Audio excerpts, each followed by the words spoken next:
All right, let's pivot here. Let's now welcome on Joe Weisberg. Joe, really appreciate you taking the time out to join us here today. Joe, along with Joel Fields, is the creator and writer of The Americans.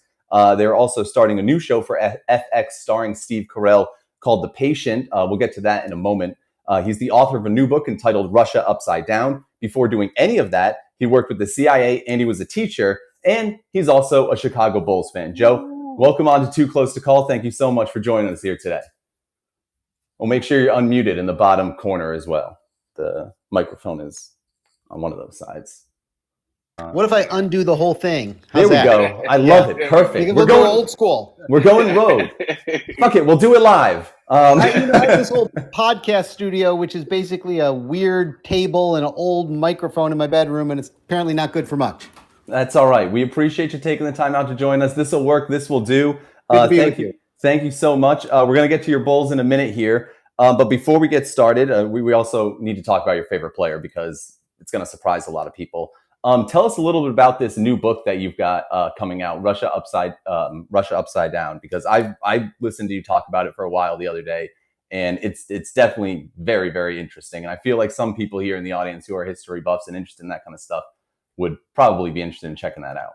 Yeah, thank you. Yeah, it's really a book about how when I was younger, I saw the Soviet Union as this kind of evil empire, and all I wanted to do was fight against the bad guys, so much so that I joined the CIA because I thought that was like a place where I could do it. And then how sort of as I got older and went into therapy and started changing a lot, my just view broadened. And I started seeing everything as kind of more complex, and I thought those views I had previously were a little too narrow and a little too one-dimensional. So it just kind of tracks that story. And if you're interested in Soviet history, or if you like, hate, or interested in Vladimir Putin, it's probably a good book for you. Well, so I'm curious about, so you started with the CIA, but then how did you end up at a teacher and then eventually end up creating, writing, and producing a television show? Because it's a wild track. Yeah, I've done a lot of stuff. When I left the CIA, I just needed a job. So, and I'd always liked kids and liked teaching. I taught at a special ed high school in Queens for a while, and that was a pretty good experience. But it was also, I had like 3 jobs, which was kind of getting me down. And I had written a spy novel a few years after I left the CIA, and just some people from Hollywood came and said, it sounds like you know something about spying. Maybe you should write a TV show. Usually they don't come to you. You have to go to them. So I got very lucky. That's really incredible. So they said you should write a TV show, and you were like, okay, I'll do that? Or like, what process unfolds after that? The guy who called me was a really good agent, and he spent about 6 months kind of teaching me how to develop an idea for a show, which I didn't know anything about, and is different and probably more complicated than I would have thought. So he gave me like a very lengthy tutorial. And do you regret maybe not starting writing television sooner? Like not even, because it doesn't sound like you even had the thought of doing it, but now that you've done it, do you maybe think back like, I should have realized that sooner? I don't think so, because the fact that I wasn't like my life goal meant that I did a lot of other stuff first. And then once you're writing television, you need stuff to write about. So if you've actually been out and around doing different things, you have like a lot of material. And there are a fair number of writers in Hollywood who that's just all they've ever done. And I think it can be a little bit of a disadvantage. That's a good point. You've got a little bit of a backlog ready to go. You kind of had everything waiting to get out. I like it. Joe Weisberg, again, creator, writer, producer, The Americans, FX, joining Too Close to Call right now. Joe, appreciate you joining us here. Let's go ahead and talk a little basketball here, because that's how I really enticed you and got you onto this show. You're a noted big Bulls fan, but Jordan is not your favorite player. I grew up, I had a bunch of friends who were all my age. We all went to high school together, and probably 6 of us would sit around for every Bulls game during the Jordan era. Once a season, we might even get tickets, but mostly we sat in different people's living rooms and watched the games and screamed and yelled at each other. And of that group, there wasn't really anybody who Jordan was their favorite. We all, worshipped him, but he was so sort of godlike that it was hard to pick him as your favorite player. He was just too unrelatable in a certain way. So there were a lot of people who Scottie Pippen was their favorite player. Pretty much anybody you pick, probably Scottie was number 1, but I was the only one whose favorite player was Tony Kukoc. Now, can I see a show of hands who even knows who that is? Do you guys know who Tony Kukoc is? Oh, I'm sure we got some Kukoc fans in the house. Okay. But right. Definitely some people who just went, who? Well, in case you don't know, he was a 6'11" European star who came into the NBA. He wasn't the first of the European guys, but he was really an amazing player, one of the best players, maybe the best in Europe. And he came and went play for the Bulls.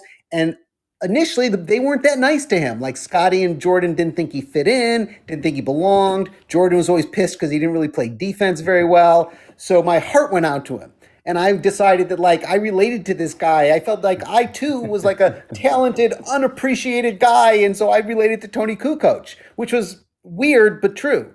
And this developed into such a like passion and obsession. And I don't know if any of you guys ever experienced this, but I found myself when I was watching the games more worried about him than what happened in the game. Like if he had a horrible game and the Bulls won, I was like pretty upset. And if he had a great game and the Bulls lost, I was okay. I was okay. So as you can imagine, I'm with a bunch of my high school friends. Pretty soon the teasing developed to the point of Joe's in love with Tony Kukoc. And you also realize that there's nothing you can do with that except give in.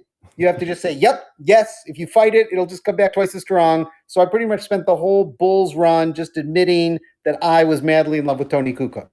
It almost sounds like there is some serious potential for a Tony Kukoc book on the horizon, maybe.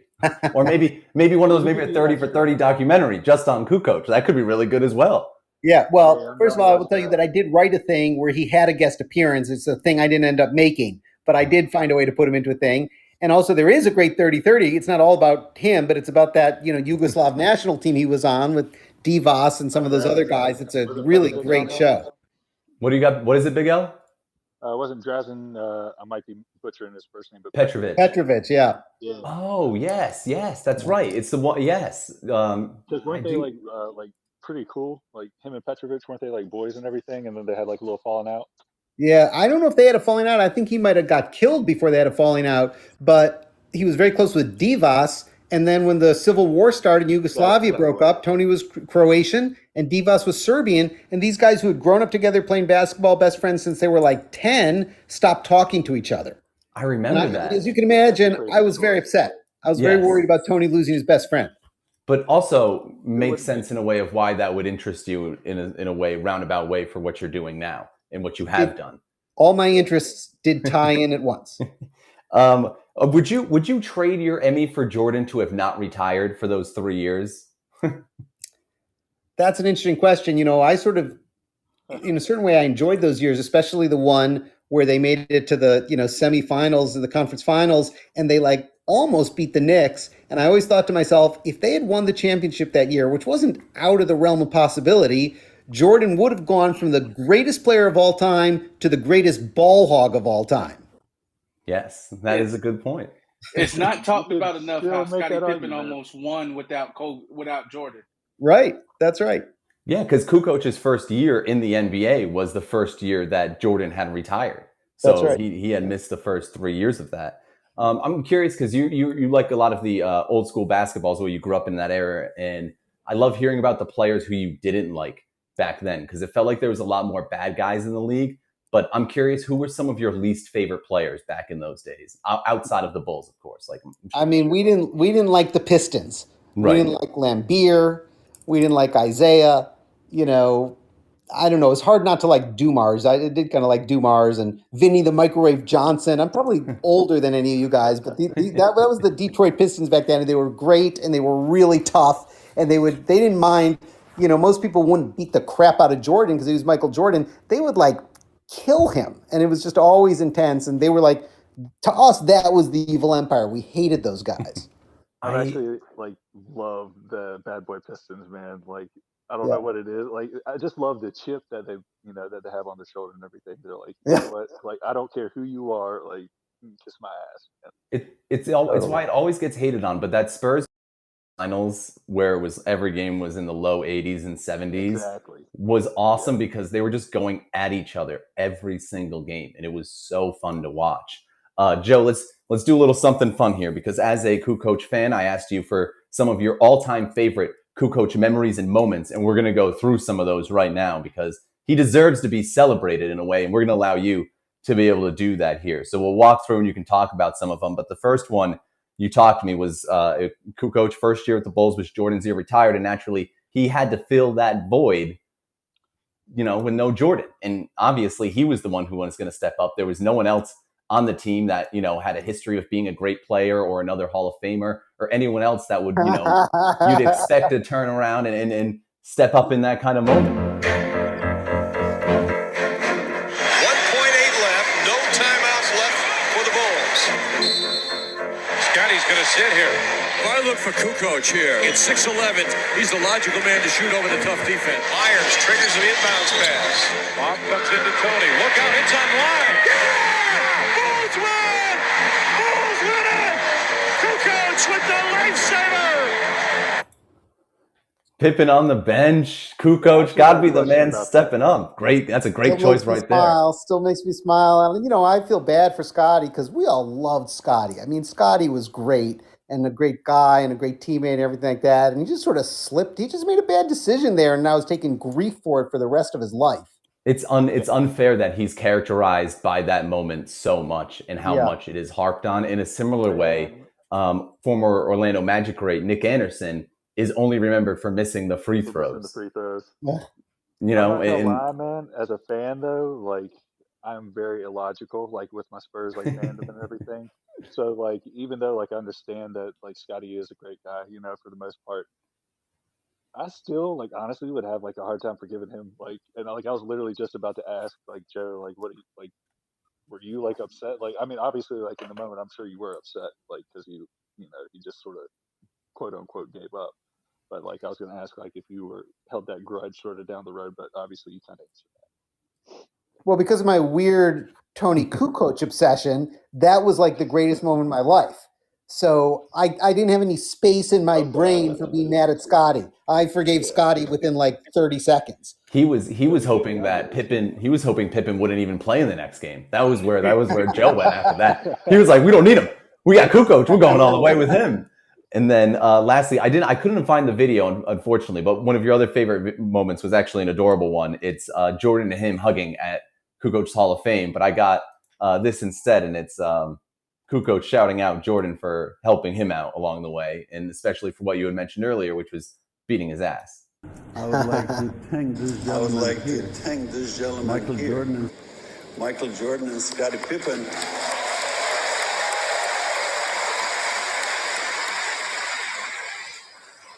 For kicking my butt during the Olympics in Barcelona and then motivating me to work even harder to become important. Love that little quip, because they beat him up bad in that Olympics. So if you're me, and I don't know, there are other Tony Kukoc obsessives in Chicago. I don't know if I'm the worst or not, but I'm not alone. But for me, for many years, you've been waiting for Tony to get into the Hall of Fame. You weren't sure if he would get into the Hall of Fame. You felt he deserved to get in the Hall of Fame. Finally, this year, he got into the Hall of Fame. And then it's announced that Michael Jordan was going to be one of the people who introduced him. And then it was announced that Michael couldn't because, like, his daughter was getting married or something like that. And then it was announced that the wedding got changed because of COVID and Michael was introducing him. And for me, I just think about, like, it's pretty great that Michael Jordan's going to fly there and do that. It's very loving and respectful. Just the fact that they have that relationship and that he'd do that for him made me feel, you know what it was? After all those years, I finally believed that Tony was fully accepted by the team.